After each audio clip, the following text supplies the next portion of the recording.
Seja bem-vindo a mais um vídeo, e no vídeo de hoje, esse é um vídeo muito especial, porque nós vamos falar sobre o nosso grande professor, o professor Abílio Diniz, que para mim é uma das maiores referências que eu tive na minha vida, mesmo à distância.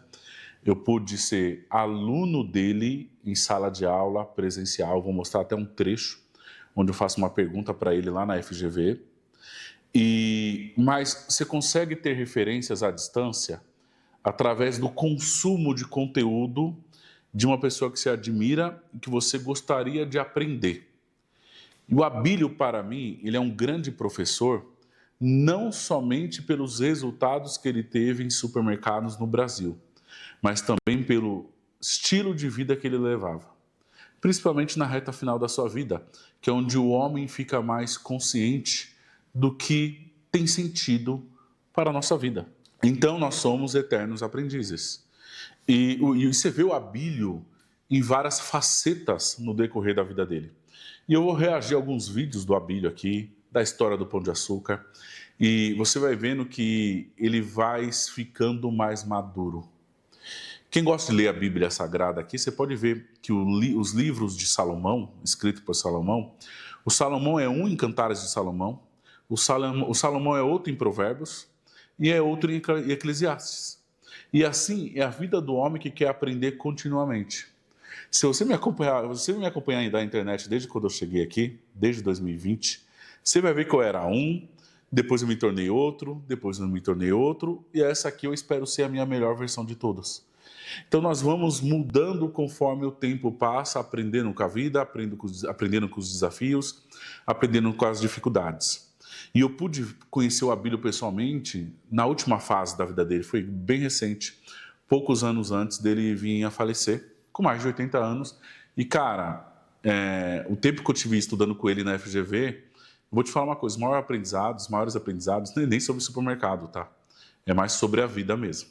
E eu já li também, outra forma de se aprender é aprender à distância, que é através de livros, conteúdos, como eu já falei. E ele tem dois livros a respeito dele. Um é a bibliografia dele, que é a história da vida dele, citada por ele mesmo, certo? Que é quando chega um jornalista, um escritor de livro, e você começa a falar parte da sua vida, que é esse aqui, ó. Esse aqui é o principal, leiam esse livro, Novos Caminhos, Novas Escolhas.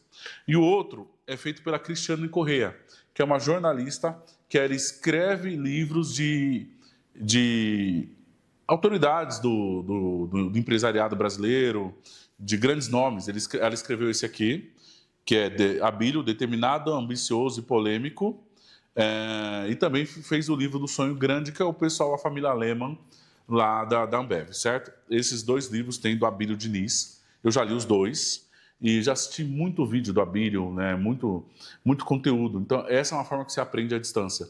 Você tem mentores à distância. E, cara, aprendam isso. Nada você vai aprender tanto quanto livro. Eu tenho uma estante de livro ali. É claro, hoje em dia tem muito poucos livros específicos sobre técnica de supermercado. Praticamente não tem.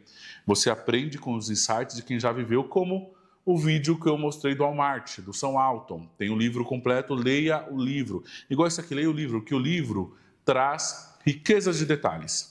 Tudo que você vê na televisão, tudo que você vê na internet, são, podemos falar, um breve reflexo da grande realidade. As coisas em detalhes estão nos livros. Então, eu aprendi muito na minha vida com o livro, muito mesmo. Entendeu?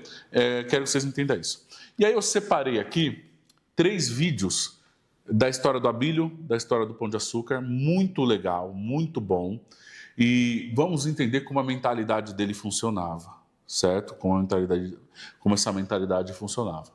E o Abílio, o negócio do Abílio é tão curioso que é o seguinte: ele fundou lá o GPA, certo? O GPA, que hoje é a 5ª potência, foi ultrapassada pelo Matheus recentemente, do Brasil.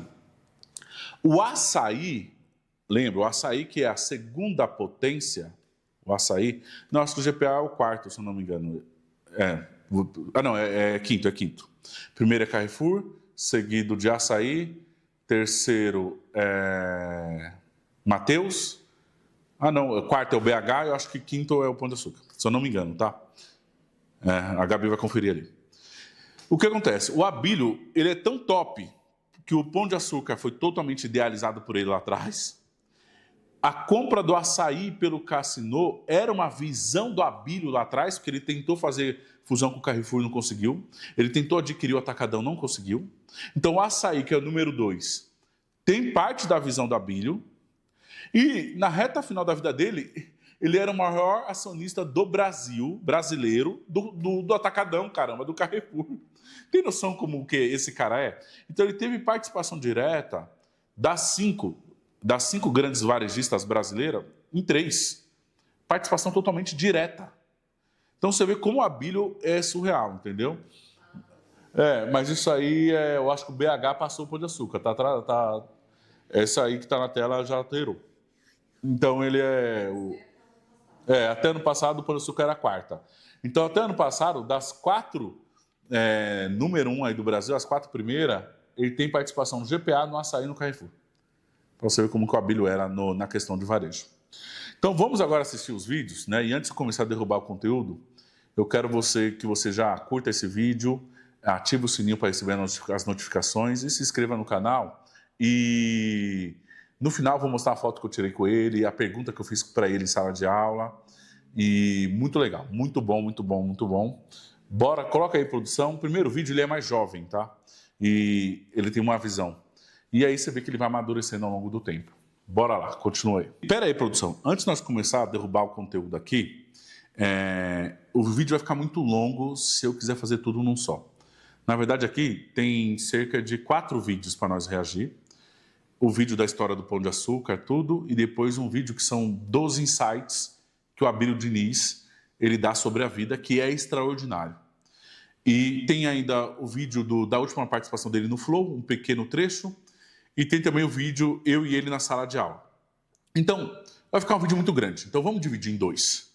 Hoje eu vou passar o vídeo da história do Pão de Açúcar junto com a do Abílio junto, e a última parte do Flow dele, que é o último podcast lá que ele participou, no Flow, e a minha visita lá em sala de aula, eu e ele junto. E amanhã vamos pegar o vídeo top de 12 insights do Abílio Diniz, as 12 lições, que é um baita vídeo do Abílio fantástico, nós passamos no vídeo de amanhã. Certo? Então vamos dividir 2. Bora para a história do Abílio, do pai do Abílio e do Pão de Açúcar. Coloca na tela aí, produção. A família Diniz construiu a sua história no Brasil através de muito trabalho e um empreendedorismo arrojado. O setor que eles escolheram para seus negócios foi o varejo, e o setor varejista é amplamente conhecido ao redor do mundo por ser extremamente difícil de administrar. Ou seja, investir nele, ainda mais em um país com enormes dificuldades como o Brasil, parece loucura. Nesse ranking da revista Exame, que data de 1989, dos maiores supermercados do Brasil, é interessante analisar que muitos deles simplesmente sumiram do mapa. E é justamente o primeiro colocado do ranking, o supermercados Pão de Açúcar, que será o pano de fundo da nossa história de hoje. Pausa aí, produção. Diniz... Olha só, em 89 ele era número 1 com o Carrefour em segundo, então ele sempre se manteve no topo. O que eu gosto do Abílio é que primeiro ele é muito ousado, audacioso, e o cara gostava do foco na expansão pesada. E assim como o Walmart, como o São Alton, aqueles 2 vídeos do São Alton que eu trouxe, não fala do momento que ele quase quebrou. Não fala no livro. Que ele só não quebrou porque abriu o IPO. O Pão de Açúcar também ficou perto de quebrar na década de 90. Fala no livro aqui. Muito perto de ter prateleira vazia nas lojas. Dele ter que vender várias lojas, vender prédio. Passou muita dificuldade. Todo mundo passa dificuldade. Vamos lá. Desde que resolveu empreender em nosso país, focou no varejo. Com um faro apurado para negócios, Valentim, junto ao seu filho Abílio, construíram um verdadeiro império. Começaram como uma pequena doceria que se transformou em um colosso varejista, com lojas espalhadas ao redor do Brasil e até em Portugal e Espanha. No seu auge, nos anos 80, a rede chegou a ter 627 lojas espalhadas pelo país e mais de 50 mil empregados. Mas a trajetória dos Diniz reservou grandes surpresas que obrigaram a família a mudar de rota. E essa mudança inclui a saída da família do Grupo Pão de Açúcar. Mas, até a gente chegar nesse ponto dramático da história da família Diniz, eles passaram por diversas dificuldades, brigas familiares e até um sequestro. Senhoras e senhores, sejam bem-vindos à história da família Diniz.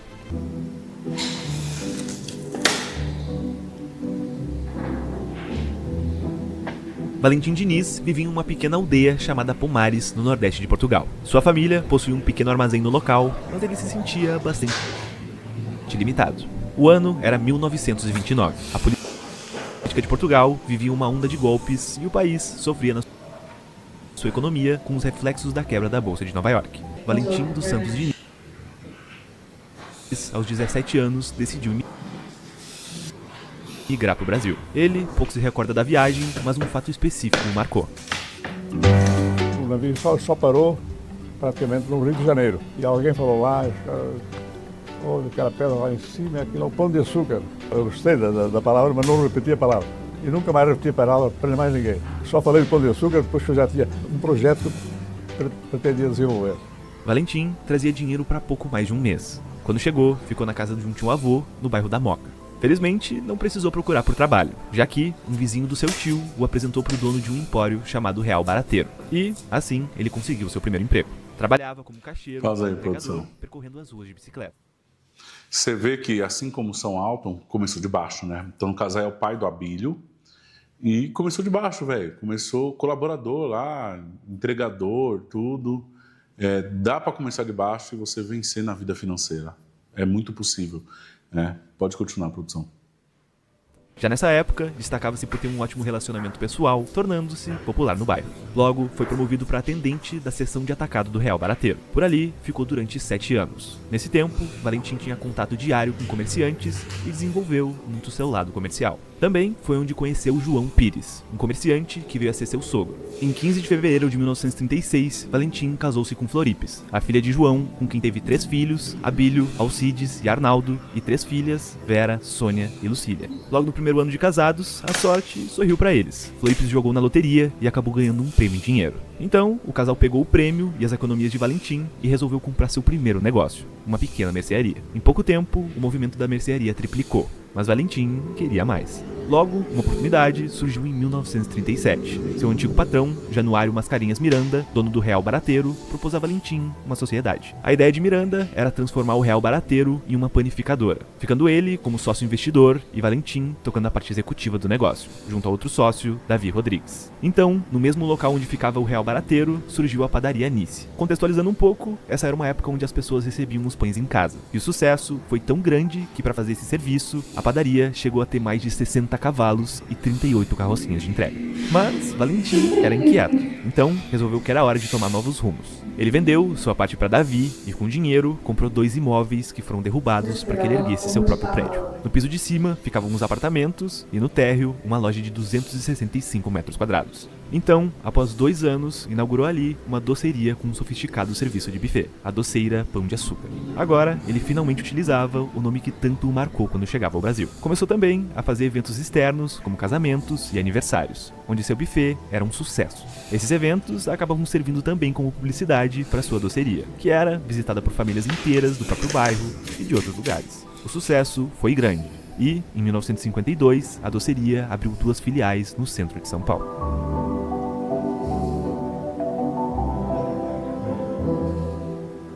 Nos anos 50, uma novidade chegou ao país: os supermercados. Era algo inovador para a época. O tradicional balcão não fazia mais parte e as pessoas podiam se mas os consumidores se sentiam...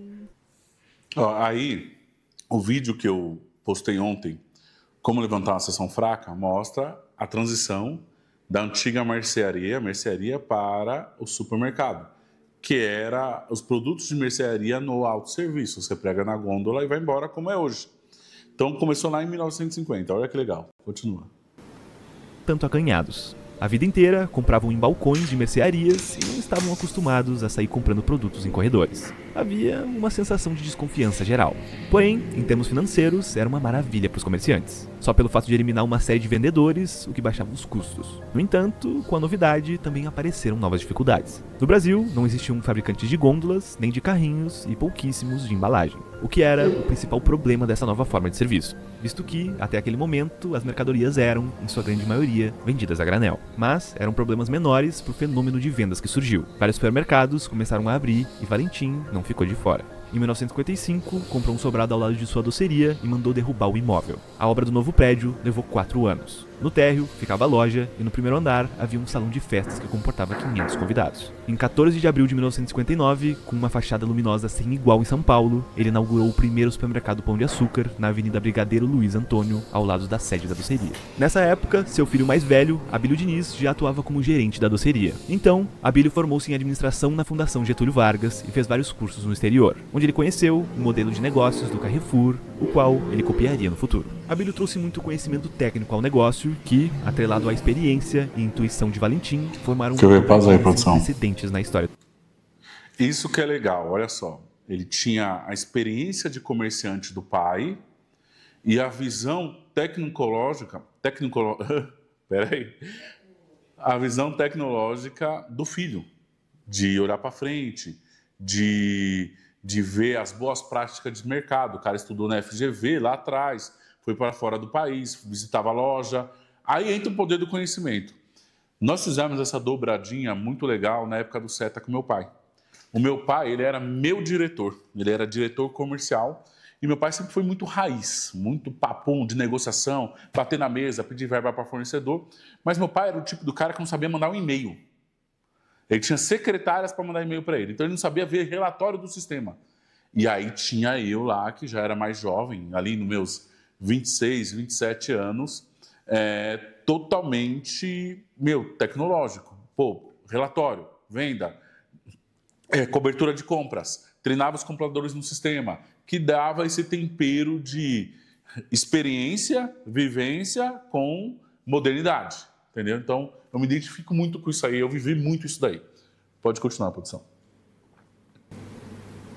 Do varejo brasileiro. Logo, o negócio começou a expandir. Já nos anos 60, foram construídas novas filiais no supermercado em São Paulo. Em 1965, compraram a rede Sirva-se, que tinha 3 unidades. Naquele momento, o Pão de Açúcar já possuía 9 lojas e quase 500 funcionários. A rede crescia. Valentim e seu filho trabalhavam incansavelmente de sol a sol para fazer seu negócio crescer. Mas, em 1967, uma nova oportunidade surgiu com uma reforma fiscal do governo, que acabou baixando os preços dos produtos. Essa foi a hora de acelerar ainda mais e abocanhar novos clientes. Um ano depois, o Pão de Açúcar já estava em várias cidades do interior de São Paulo, como Campinas, Taubaté e Limeira. Ao final de 1968, já eram mais de 40 unidades. E, um ano depois, esse número subiu para 55 lojas. O Pão de Açúcar não parava de crescer, mas eles queriam mais.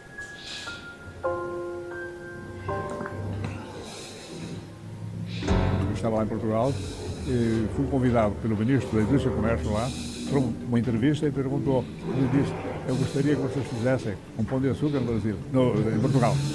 Eu liguei para ele, eu agradecido, vocês vão fazer. Implantei dia 1º de maio de 1970. Foi a primeira loja do Pão de Açúcar em Portugal. Depois teve diversas lojas e, por fim, fez-se a melhor loja, que se diziam que era a melhor loja do mundo, né? Que também não tínhamos igual. Obviamente, questões emocionais influenciaram na decisão de abrir lojas em Portugal, mas a iniciativa estava baseada em boas informações de mercado. A renda per capita dos habitantes de Lisboa era de $1.500, enquanto a dos brasileiros era de 580. Também existia uma grande oportunidade de crescimento, pois havia pouca ou quase nenhuma concorrência em Portugal. Além de Portugal, em junho de 1973, a rede abriu sua primeira loja em Angola. Os angolanos amaram aquela novidade, mas o país entrou em um longo período de conflito, que teve início com a luta armada contra o colonialismo português após sua independência em 1975. Foi um processo muito violento que levou a rede a fechar suas portas com os anos no país. Além das lojas em Portugal e Angola, o Grupo Pão de Açúcar também teve uma série de lojas na Península Ibérica. Essa operação internacional foi capitaneada por Abílio Diniz, que vivia em ponte aérea entre o Brasil e a Europa. Em terras tupiniquins, a empresa seguiu crescendo. Pausa aí, produção. Olha só que visionário que é. Nós estamos falando aí dos anos 70, tá até escrito aí nessa tela aí, anos 70. O cara já tinha loja no exterior, caramba. Nem os grandes nacionais aqui, vamos falar dos grandes nacionais, quem são? BH é um grande nacional, o Mateus é um grande nacional, Carrefour, Açaí, não considero porque o dono do Açaí era até então Cassino, hoje está tudo na bolsa, então não é mais o Cassino, mas é um cara francês, que até pegou parte do Pão de Açúcar. Então, o que acontece? Lá nos anos 70, os caras já tinham loja em 4 países, caramba. Olha como os caras eram sangue nos olhos. Você não vê nenhuma bandeira nacional hoje aqui, mas são gigantescas, tá? BH é gigantesco, Mateus é gigantesco, fora os de Minas, e tem os do Sul também, né? Grupo Pereira, Coque, Marte Minas, e por aí vai. Você não vê os caras indo para o exterior, os caras já iam para o exterior lá na década de 70. E outro ponto importante, o velho explodiu, o pai do Abílio, explodiu depois de velho. Por isso que nunca é tarde para você crescer e explodir. O cara velhão aí abrindo loja em Portugal, Angola, Península Ibérica e por aí vai. Muito bom, pode continuar. Quem pensa em abrir uma loja na Península Ibérica? Quem pensa em abrir uma loja na Península Ibérica? E foi a loja que abriu em Portugal, com o nome de Jumbo, era considerada a melhor loja do mundo. Tem noção? Surreal. Continua a produção. Com a época conhecida como o milagre econômico brasileiro. Os anos 70 foram marcados pela compra de redes concorrentes, como a Eletro e Radiobras, que curiosamente faturava mais que o Pão de Açúcar. Além disso, a empresa abriu lojas destinadas pausa aí, de novo. Renda. Eles eram ousados. O cara comprou uma rede que faturava mais que eles. E teve uma época que faltou pouco para eles comprarem um Carrefour. Faltou muito pouco. Não deu certo por detalhes, mas o Abílio chegou a negociar a compra do Carrefour. Entendeu? De tão gigante e ousado que os caras eram. Com os mini box e os super box. Com um foco na clientela mais abastada, criaram as lojas Sandis, que atuavam no setor de vestuário. A década de 70 foi marcada pela abertura dos primeiros hipermercados do grupo, batizados de Jumbo. Entre 1979 e 1985, o número de lojas cresceu em média de 41 unidades por mês. Em 1985, a rede chegou ao seu auge com 607 lojas. 41 unidades por mês. Era abrir mais de uma loja por dia. É claro que naquela época tinha muito menos supermercados, então você abria já dando certo. Se você já abria dando certo, com um payback rápido, né, curto, tome abrir loja. Hoje você vê uma parte de rede abrindo loja com tanto de concorrência que tem, imagina aquela época. Hoje você pega o Mateus e o Açaí deu uma desacelerada agora com os juros, abrindo loja para dar com pau, com a dificuldade que é o Brasil hoje, que é muito mais difícil que antes. Imagina lá naquela época para abrir loja, cara. Devia ser coisa surreal o retorno que já dava o supermercado logo de início. Entendeu? Pode continuar.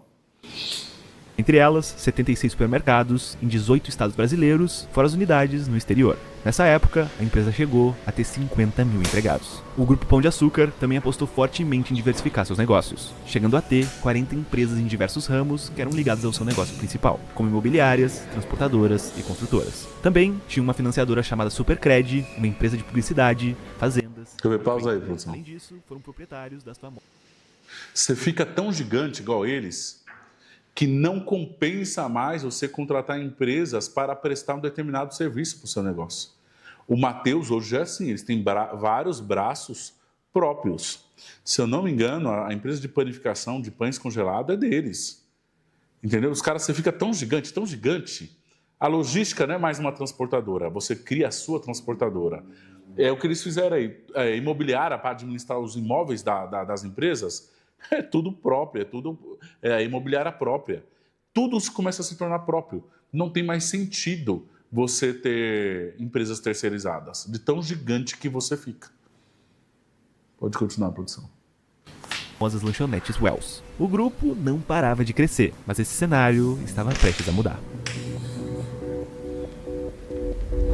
Com o plano cruzado de José Sarney, que entrou em vigor a partir de 1986, entrou o tabelamento de preços dos produtos, o que, por consequência, diminuiu a oferta de produtos. A carne, por exemplo, praticamente só era comprada pelos varejistas através de diágio. Administrar a compra e a venda de produtos tornou-se um verdadeiro pesadelo, em função de um cenário terrível da economia brasileira. Nessa época também surgiram as fiscais do Sarney, que eram donas de casa que fiscalizavam e denunciavam produtos acima das tabelas. Para os supermercadistas foi uma época de trevas. Uma série de saques, depredações e prisões de funcionários acusados de remarcações irregulares aconteceram. Mas o problema do Pão de Açúcar não era apenas a crise no país. A empresa era altamente centralizada, o que causava muita burocracia. Ao mesmo tempo, um novo concorrente que havia entrado no país alguns anos antes, a rede francesa Carrefour, crescia e partia para o ataque. A ideia dos franceses era afirmar sua imagem como um supermercado que vendia mais barato. E, assim, eles entraram com uma forte guerra de preços. A imagem pegou e, a partir de 1986, o Carrefour teve um grande salto no Brasil, que levaria, em 1990, a ultrapassar o Pão de Açúcar, tornando-se a maior rede de supermercados do país em termos de faturamento. O curioso é que o Carrefour tinha apenas 22 unidades, frente às 416 lojas do Pão de Açúcar. E, importante ainda, o Carrefour ultrapassou o Pão de Açúcar com 22 unidades versus 400 unidades do Pão de Açúcar. Surreal isso, né? Muito interessante.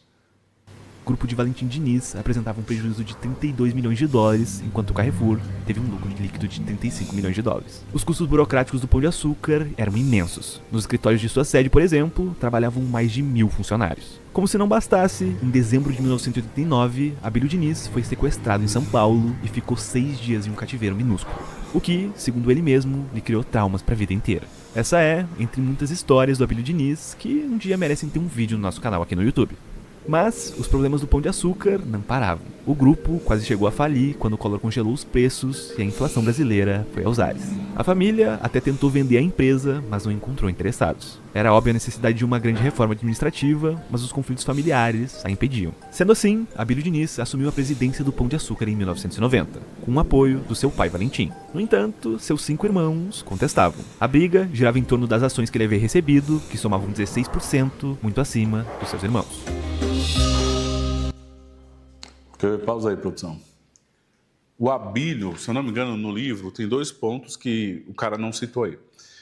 A parte do sequestro, que é algo que de fato foi muito marcante para ele. Como ele era um cara que treinava, ele era, forte. E até quando eu vi ele pessoalmente, para a idade dele, ele estava super bem. Musculoso. Então, mais jovem já era assim. Então ele se sentia forte. Ele treinava a luta, ele andava armado. Então ele conta que ele não queria segurança, que ele se sentia o topzão. E aí, cara, do nada, quando os caras emboscaram, era 5, 6, 10 caras, não lembro quanto era. Ele falou que se sentiu um ninguém ali, um fraco, inútil, frágil, diante de tanta arma na cabeça dele. Então a arma dele não queria dizer nada. Cara, e ele era algo que ele não tinha essa crença. Ele achava que jamais alguém ia querer fazer isso com ele, porque ele confiava ali na sua pistola ali, cara, mas no dia... né? Mas no dia a dia não dá nada. E outro ponto ali, essa parte que passou dificuldade, se eu não me engano, ele estava um pouco ausente, ele tinha entrado na política. Ele estava na política e ele conta que os 10 anos mais perdidos da vida dele foi na política. Ele se arrepende totalmente de ter entrado para a política. Certo? Continua aí, produção. Ao longo dos anos. Mas durante a crise, Valentim e Floripes mantiveram 62% das ações e direito a voto, o que lhes deu o poder de manter Abílio à frente do grupo. Então, Abílio começou um grande processo de reestruturação. Iniciou por demitir muitos funcionários, inclusive antigos, que eram amigos. Também vendeu todos os negócios que não tinham ligação direta com o varejo, como o banco, o prédio do centro administrativo, um depósito em Alphaville, entre outros. No final do processo de reestruturação, em 1991, o número de lojas havia caído para 336, com 22 mil funcionários, menos da metade que no auge do grupo. Em 1992, os bons resultados começaram a aparecer. A empresa registrou um lucro líquido de 45,9 milhões de dólares, com a média de vendas saltando de 292 para 4. É isso que tem que fazer. Cara, no momento de dificuldade, é não ter dó de cortar a raiz do problema. Que é o quê? Você viu? Mandou amigos, diretores amigos embora de muitos anos, vendeu que não tinha nada a ver com o negócio que estava sugando a energia. E esse é um negócio importante, tá? Se você consegue tocar vários negócios ao mesmo tempo e fazer dar certo, tudo bem. Se você passar por uma dificuldade, que você precisa focar no negócio, você começa a ver que um dos negócios está despinguelando e te atrapalhando todo. Cara, decide qual negócio você vai ficar e bota a energia que você levanta esse negócio. Então eles venderam o prédio, fizeram caixa, diminuíram, tiraram lojas ruins. Por isso que eu falo que o grande não tem vaidade de fechar loja.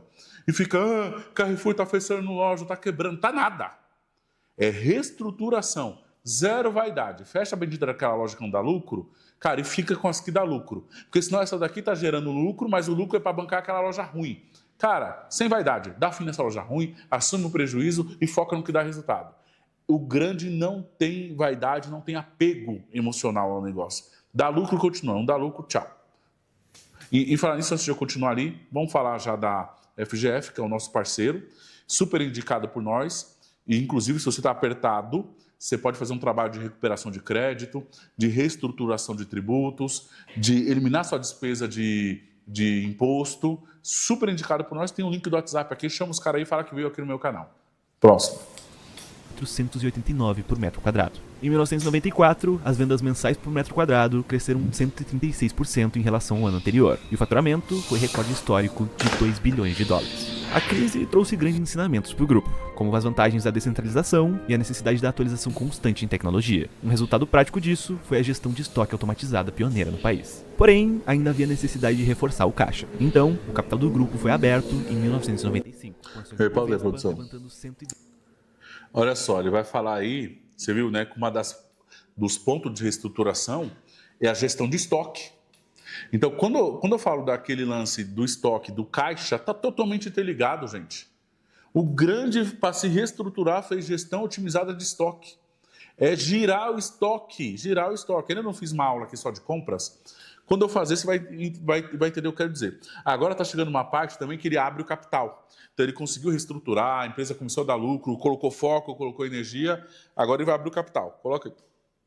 12 milhões de dólares. 2 anos depois, foi captado 172,5 milhões de dólares na Bolsa de Nova York. Em 2002, a Bílio reuniu a família para traçar o futuro da empresa. Foi decidido que nenhum deles ficaria à frente do Pão de Açúcar. A solução, para evitar uma nova guerra familiar, foi profissionalizar a gestão, colocando um CEO. O desenho da nova empresa sem os Diniz no comando não durou muito, já que a Bílio ainda detinha o controle, passando por cima das decisões do CEO contratado. Por outro lado, 3 anos antes, para acelerar ainda mais a expansão do Pão de Açúcar, a empresa associou-se com o Grupo Casino, a segunda maior empresa de varejo da França e rival histórica do Casino. Adquiriu inicialmente 25% com direito a voto.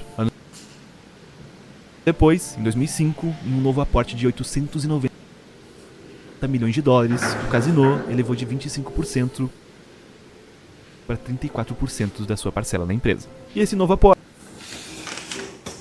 veio com um novo contrato, contendo uma cláusula que previa que a Bílio renunciaria ao controle sobre o Pão de Açúcar em 2012, assim que o Casino se tornasse majoritário. Assinar esse acordo, segundo a Bílio, foi o maior erro da sua vida profissional. No meio desses novos tempos, faleceu em consequência de falência múltipla dos órgãos. Mas a Bílio seguiu e naquele momento o grupo Pão de Açúcar estava mais forte do que nunca. Comprou outras redes, como o Atacarejo Açaí, e fez a maior transação do varejo brasileiro ao comprar as redes de eletrodomésticos, Ponto Frio e Casas Bahia, criando a Via Varejo. Então você vê aí, ó, quem começou a sair? A Bílio, cara.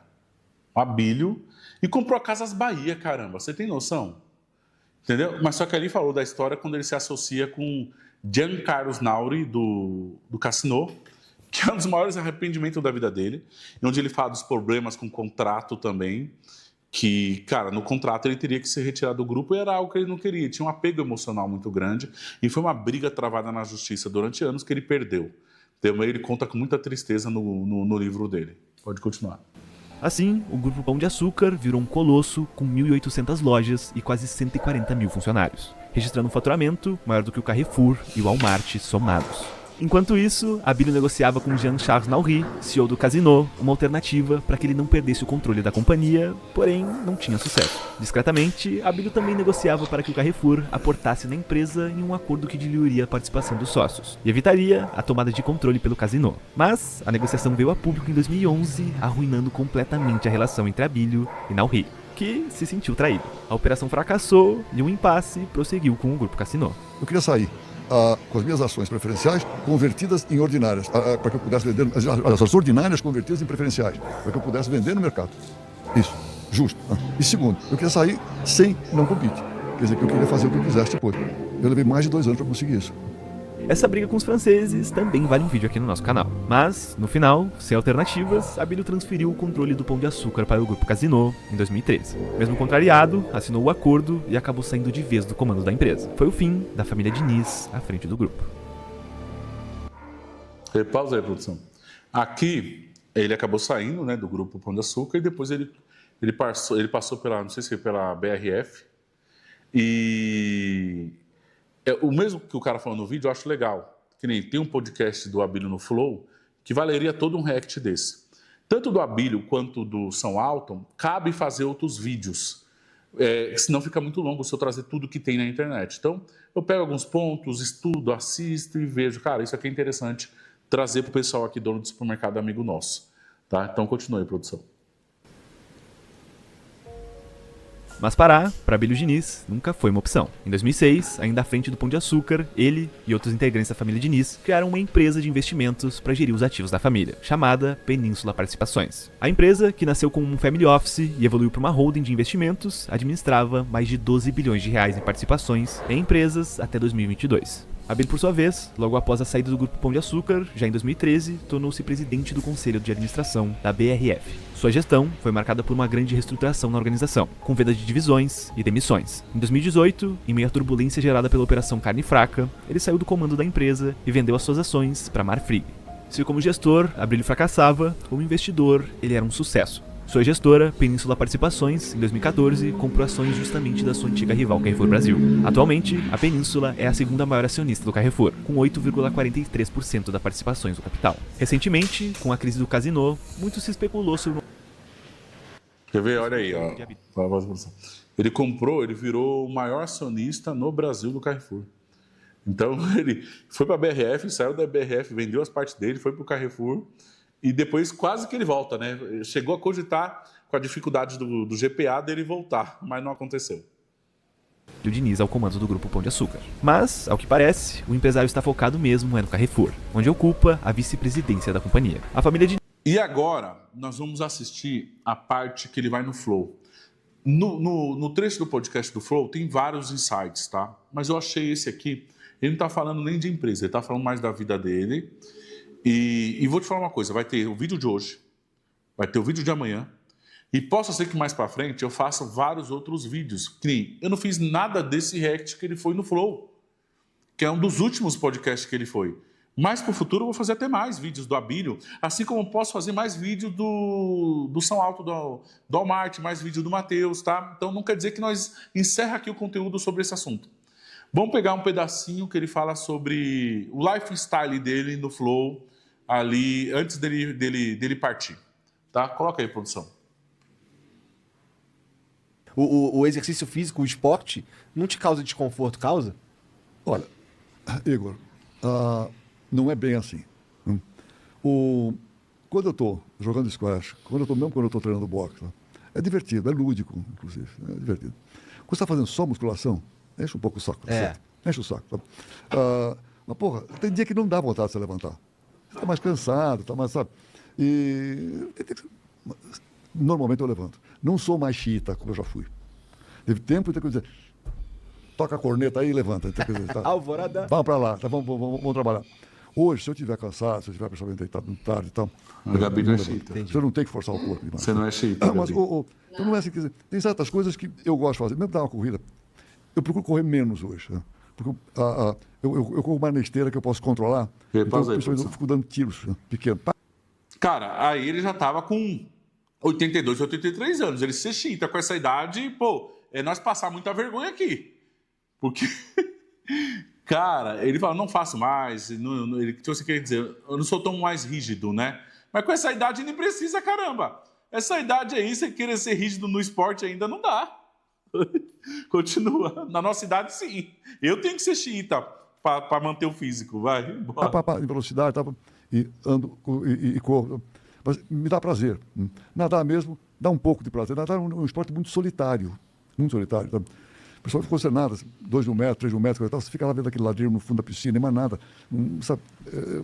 Mas nadar para mim é um pouco mais alternativo. Se eu estou meio machucado, uma coisa, então nada mais.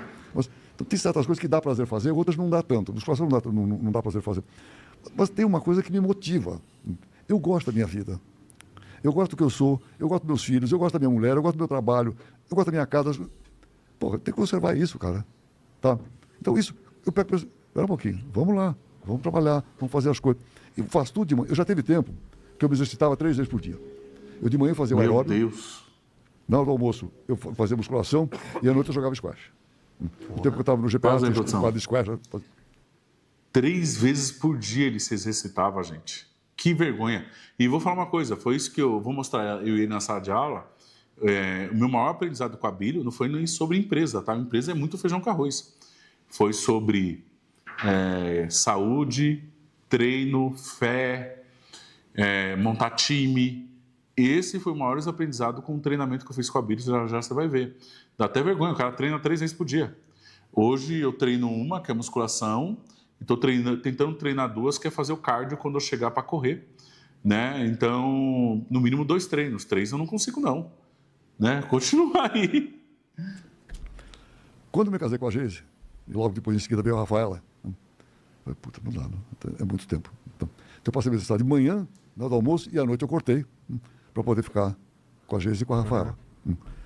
Aí eu fui indo e coisa e tal, chegou num tempo, eu falei, escuta, vamos ao almoço. Não está muito legal esse negócio do almoço. Vamos juntar tudo de manhã. Juntei tudo de manhã, condensei de manhã, tá bem. Se eu não fizer de manhã, eu acabo não fazendo. Mesmo fim de semana, no fim de semana, eu só faço aeróbio. Ou eu corro, eu nado, alguma coisa nesse sentido, então, só para agitar um pouco o corpo, suar um pouquinho e tal. Então, um pouco livre. Se de repente eu me deixar na cama, levantar mais tarde, eu acabo não fazendo mais nada. E não vou me forçar. Né? Fica para amanhã. Então, eu não sou mais xiita de ter que fazer as coisas direitinho. Mas eu acho importante fazer isso. Né? Eu acho importante vocês, meninos, que não chegar nem um terço da sua vida, tá? De colocar essa cabeça, né? Olhar um pouquinho para frente e cuidar de vocês. Vocês têm que se gostar. E quem tem que gostar de você é você. Mais do que seu pai, sua mãe, sua mulher, o que você quiser. A gente tem que se gostar. Né? E cuidar um pouco da gente. Cuidar do nosso corpo. Você mora nele, porra. Então vamos cuidar. E precisa fazer sacrifício. Eu odeio sacrifício, hein? Não fica pensando, pô, não. Eu odeio sacrifício. Né? Você tem que fazer as coisas com prazer.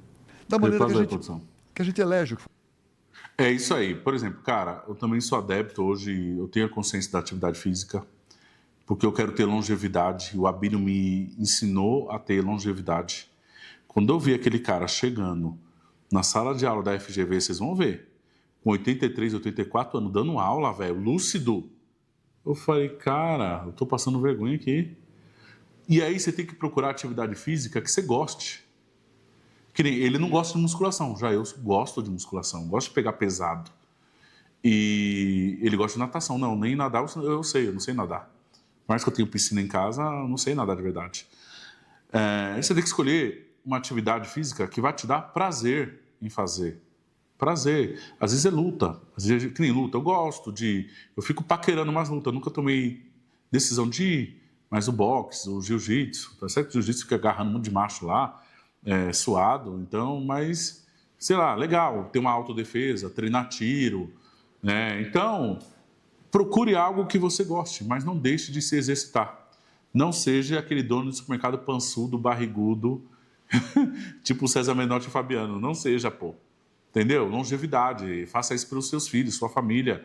O seu filho quer seus netos, cara. É isso. Se cuide. Né? Continue aí, produção.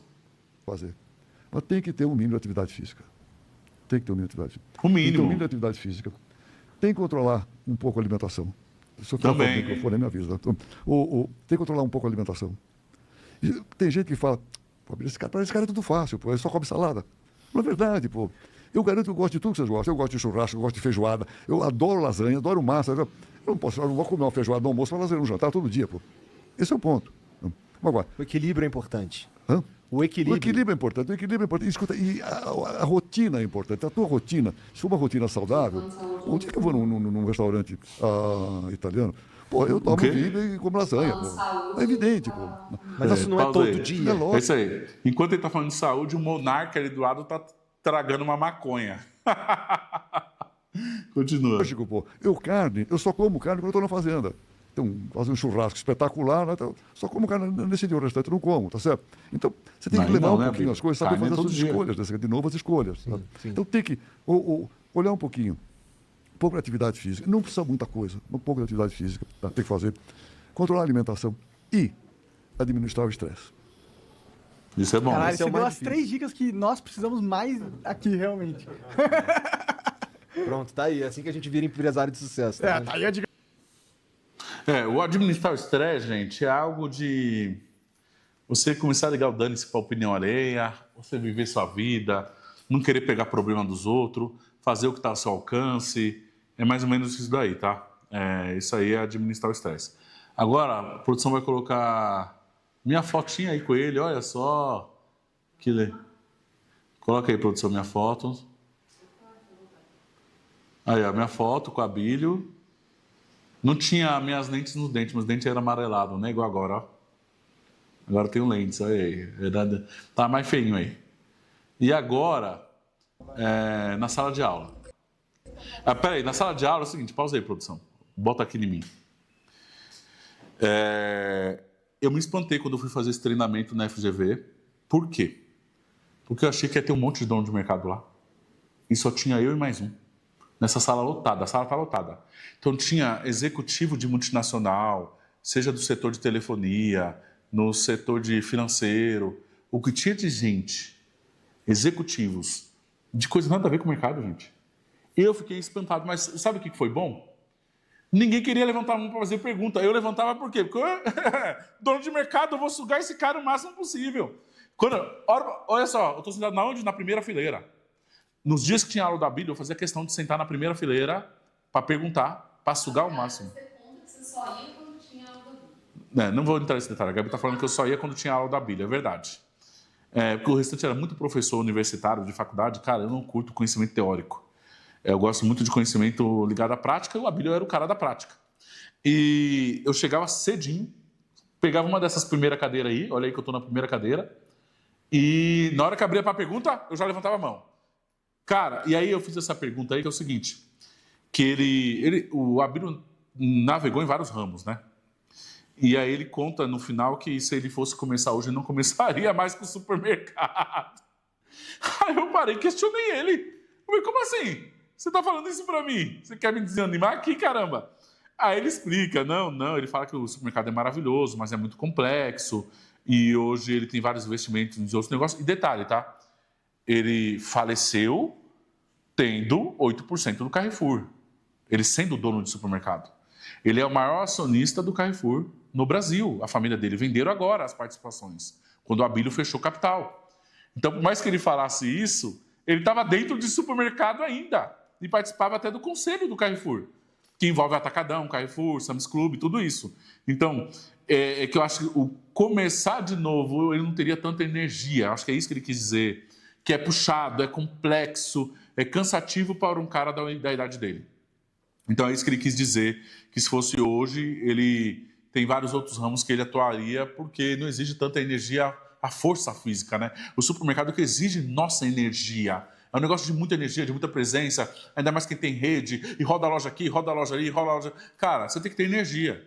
E para nós que somos jovens aqui, né? Nós somos jovens, né? É isso que ele quis dizer. Mas vamos ver, eu perguntando para ele. O áudio não tá lá aquelas coisas, mas eu vou tentar colocar uma legenda aqui para vocês entenderem. Vamos lá, vamos ver se vocês conseguem entender a minha pergunta e a resposta dele.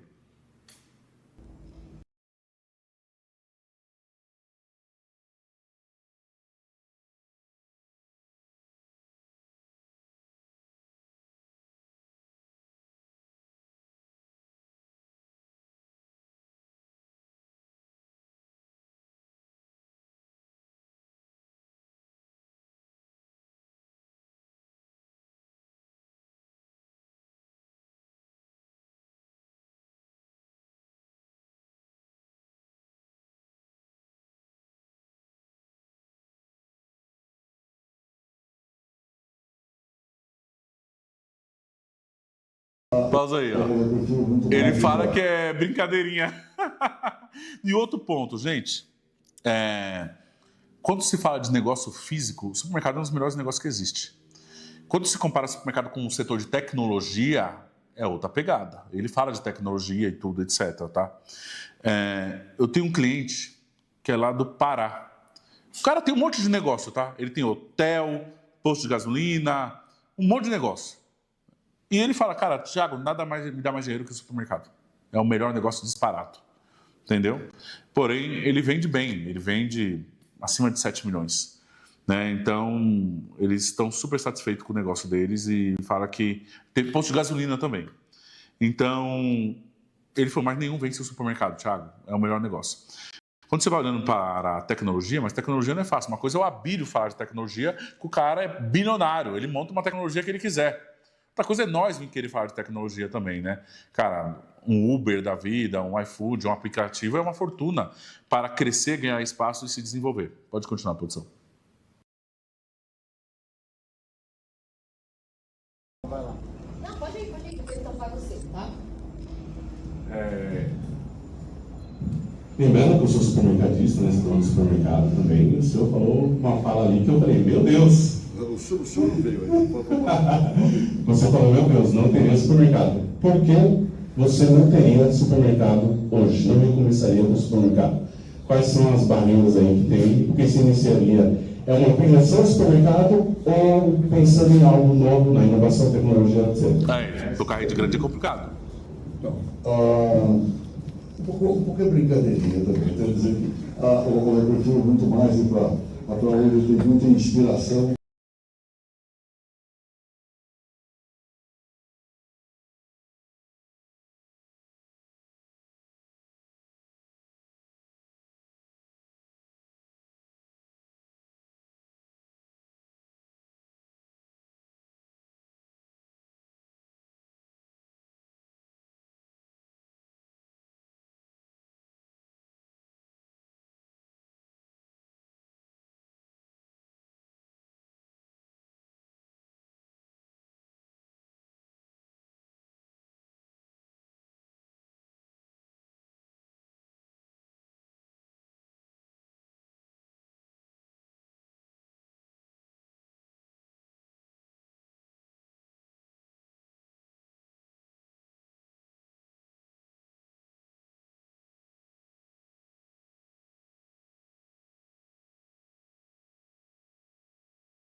Pausa aí, ó.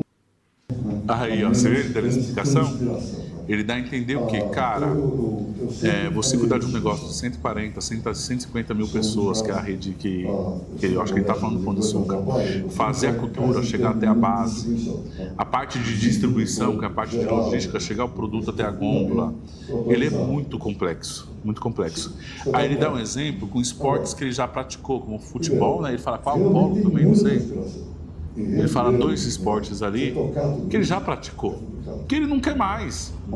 E ele lê o supermercado como algo que nessa vida ele, para mim, deu. Por mais que ele seja o maior acionista do Carrefour no Brasil. Para mim deu. Ele, não, nessa vida foi. Encerrou o ciclo. E ele fala, eu não acho um negócio ruim não, é incrível. Ele continua falando aí, pode continuar, porque você vê ele falando bom. Vamos ter aí, ao redor de 140, 150 mil pessoas trabalhando. Só para você fazer a administração dessa gente toda, é um negócio muito sério, importante. Manter essa gente motivada, fazer com que os valores vão até a base, cheguem até a base, é complicado. Em coisas menores, sabe? É legal, mas não é aquilo que eu já fiz, tem certas coisas que eu já fiz, eu fiz muito esporte na vida. E todo esporte que eu parei, inclusive preparei cedo para o futebol.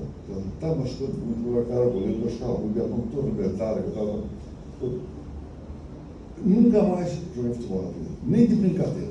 Você perde o time, tá? Você fica mal. Tá? Polo a cavalo, eu parei, eu nunca mais boto o rabo em cima do cavalo. Pausa aí, produção. Olha aí. Ou você faz lojas pequenas, que é loja de vizinhança, ele está falando isso, onde o cliente encontra tudo que está procurando.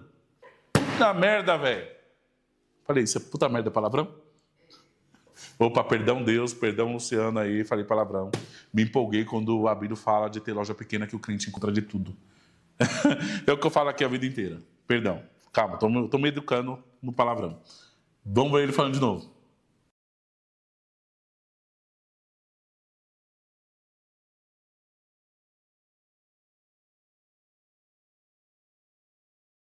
Loja pequenas muito forte, tá vendo, né? Loja de vizinhança.